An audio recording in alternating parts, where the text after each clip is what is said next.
Welcome to Weekend Wisdom. My name is Tracy Whitney, and I am the content director for Creating a Family. We bring you 2 podcasts every week. One is an hour-long format that drops on Wednesdays, and it's an interview with an expert in the field to strengthen your family. This podcast, however, is a shorter podcast, and it's very practical based on questions that our listeners send us. We had a listener write in and ask for guidance on how to talk to their kids about their conception story because embryo donation was involved in forming this family. So whenever embryo donation, surrogacy, or any other third-party reproduction is involved, it's a topic that can make parents feel very unsure or nervous or overwhelmed, kind of not really sure where to start, how to start, what to say. And I want to start by saying the good news is that you, listener, are not alone in this question. So let's get into kind of what parents want to talk about, how to talk about it, and when to talk about it. So most parents worry about when to tell, how much to say, and what if the child asks questions that the parents aren't ready to answer yet. And the good news about this is, in addition to not being alone on this topic, there doesn't have to be one big scary conversation around these issues.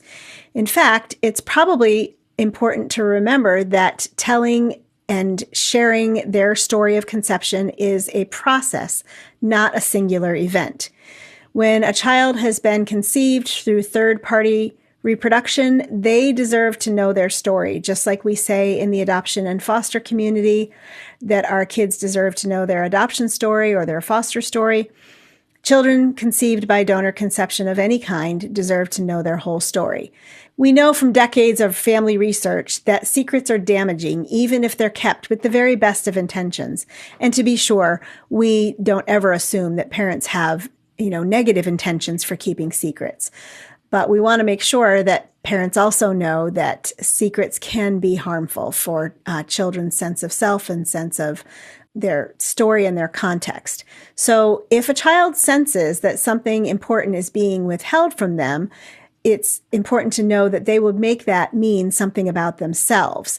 And kids don't necessarily make that mean something good about themselves. They tend to make it be something shameful or guilty about themselves. And the truth of the matter is they are eventually going to find out one way or another, even if we choose not to tell them. So that could be a family member making a joke or an underhanded comment. It could be a high school genetics lesson, when they do those graphs and charts in high school science classes. Or it could be a DNA test that they take without you knowing about, just for fun. So when our children learn the truth about their conception, accidentally or later in life, the pain very often comes not from how they were conceived or how they joined your family, but from not being told sooner. And your child's conception story isn't shameful. You know that. We adults know that. It's the story of how deeply wanted and longed for this child was, but kids don't know that. And so they need to be told. There tends to be 2 different ways to approach the telling of this story, and so we're going to talk about those 2 different ways. The first one is referred to as seed planting, and that's the act of telling them early and telling them often the story in age-appropriate ways of how they came to join your family. So this would begin when they're very, very young, even toddlers, however old your child might be when you sit them on your lap and read them a book. As early as you can, start telling them the story of their life, their conception, how they joined your family. So you start with very simple, loving explanations, and you add the details in, layering them as the child grows, kind of like you're layering a foundation for a house. So at the youngest ages, the story might sound like, "We wanted you very, very much," or "We needed help from a doctor," or "A very kind donor helped us make you." And they don't have to understand this information as much as they have to understand the tone and the openness with which you are sharing the information. So yes, a young toddler is not going to understand that a kind donor helped us make you. But you're focusing on your tone and getting comfortable with the language And you're focusing on making them feel like they belong and that they are loved and that they are cherished. The seed planting method has several advantages.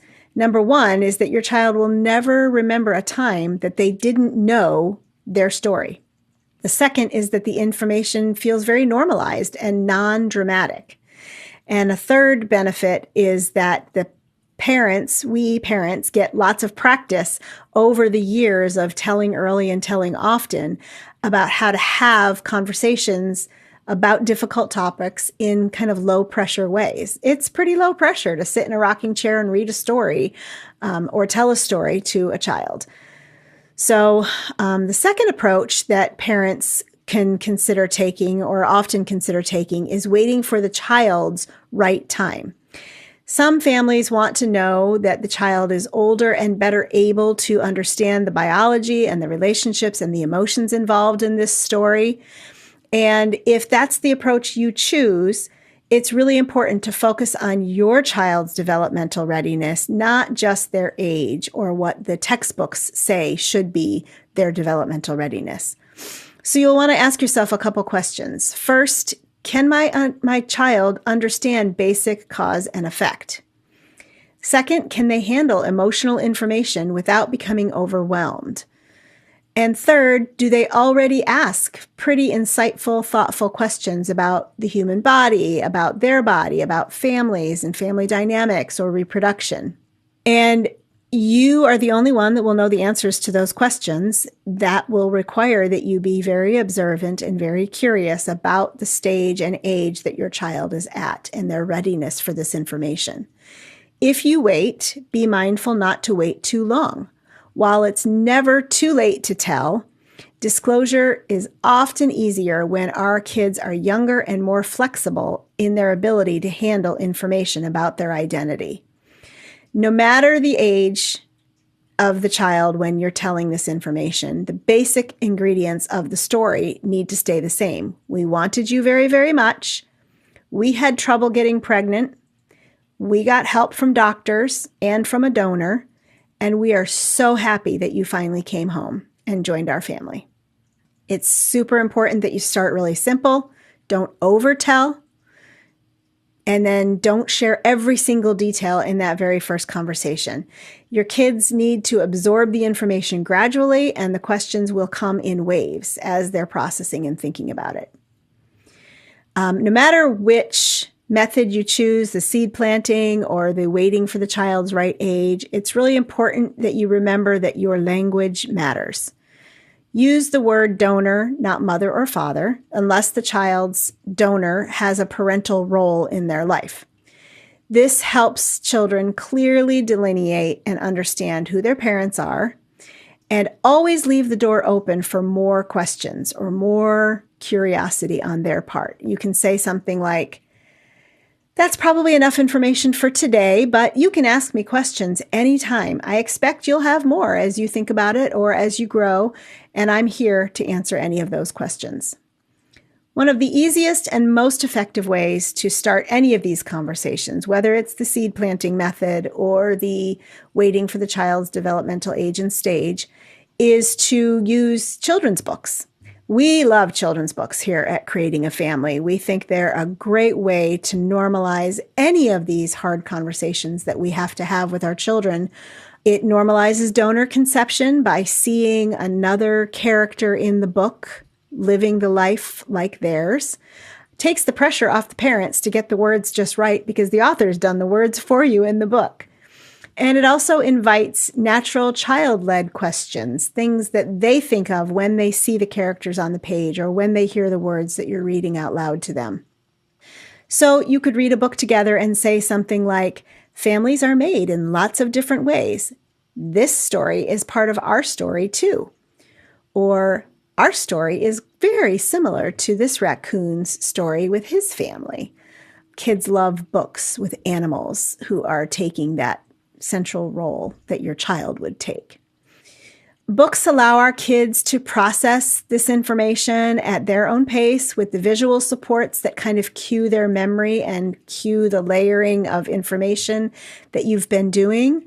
Books also give us and our child a shared language that we can keep returning to over and over and over again as we're fleshing out the details while they grow and while they grapple with what information they're processing.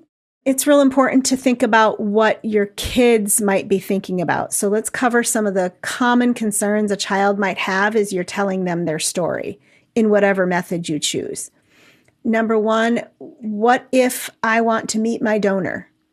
And it's important that parents recognize that this question is more about curiosity than it is about replacement. They're not trying to get a different parent out of the conversation. They just want to know, what if? So answer them honestly based on what you know. If identifying information about the child's donor exists, the answer could be yes, someday. Or maybe we could look into it.